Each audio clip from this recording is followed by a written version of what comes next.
Bonjour, c'est Jean-François de Agir et Vivre Enfin pour te donner un petit secret qui va te faire gagner beaucoup en efficacité et que les web travailleurs, les gens qui sont indépendants utilisent régulièrement. Et ce secret, c'est tout simplement d'être plus efficace en étant régulier et de sanctuariser, j'aime bien ce terme, de sanctuariser certaines tâches que tu as à faire.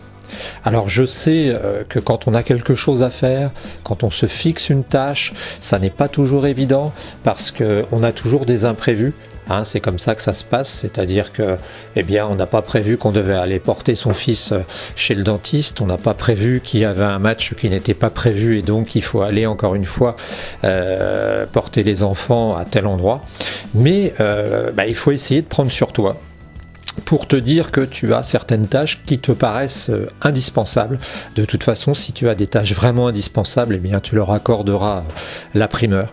C'est ça qu'il faut que tu fasses. C'est-à-dire qu'il faut que tu te dises, voilà, ça, je ne le diffère pas. C'est-à-dire que je vais consacrer à ce projet tant de temps par jour pendant tant de semaines. Et alors, je peux te garantir que si tu fais ça, si tu ne t'arrêtes pas, si tu te forces un peu, tu vas finir par avancer. Et tu seras surpris de la quantité d'avancement que tu pourras engranger. Moi, pour te donner un ordre d'idée, j'avais un beau-frère qui m'avait dit une fois, il marchait sur ce principe-là, et il avait une cuisine, et dans sa cuisine, il avait des carreaux, parce que il n'avait pas les moyens non plus de faire venir un carreleur pour tout faire, et donc il avait des carreaux à enlever, et chaque jour, il avait quelques petits morceaux à enlever, et il m'avait dit, je vais pas me casser la tête, je vais en faire un par jour. Et sur le moment, je l'avais pris un peu pour un fou parce que je m'étais dit, se mettre à faire quelque chose 5 ou 7 minutes par jour, ça prenait 7 minutes d'enlever, de nettoyer. Je m'étais dit, il est fou, ça n'a pas de sens. Et en fait, il a fait l'expérience et ça a fonctionné très bien. C'est-à-dire que si tu te donnes des tâches qui sont modestes, mais des tâches qui sont à faire, tu vas t'apercevoir qu'au bout d'un moment, tu finiras par les exécuter. Alors, il ne faut pas rajouter des tâches aux tâches, il ne faut pas te donner 50 choses à faire dans la journée.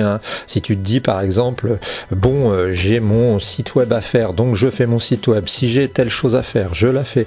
Non, il s'agit simplement de dire, j'accorde des priorités, même si je travaille, à certaines choses dans la vie, et ces priorités, je vais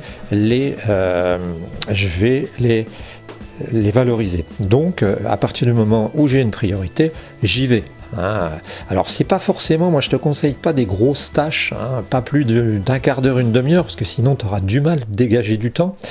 Mais je te conseille quand tu as quelque chose qui te tient à cœur, de prendre du temps et du temps régulier. Et tu vas voir que un peu sur le principe du petit grain de sable qui rentre dans le caillou, au fur et à mesure, tu sais, quand ça gèle et quand ça dégèle, un peu comme les coins, quand ils cassaient dans les carrières les cailloux, il mouillait des coins. Et au fur et à mesure, il les avançait, il les séchait, les mouillait, il séchait, les mouillait. Ça finissait par casser d'énormes pierres. C'est un peu pareil. Là, tu vois, un peu comme le petit caillou qui rentre dans un intervalle et qui va empêcher que ça se referme. Là, tu vas ouvrir une brèche et progressivement, tu vas travailler et tu vas réussir à faire ce que tu as à faire. Voilà. Donc, c'est un petit secret là, mais qui est tellement évident que personne ne l'utilise et qui pourtant permet de gérer son temps. Un peu une astuce de développement personnel qu'il faut rappeler parce qu'elle est bien connue, mais elle est tellement connue qu'on l'oublie. Je te souhaite une bonne journée, puis donne-nous tes astuces à toi pour travailler, pour être efficace, sans avoir l'impression de se tuer au travail ou à sa tâche. Salut, bonne journée.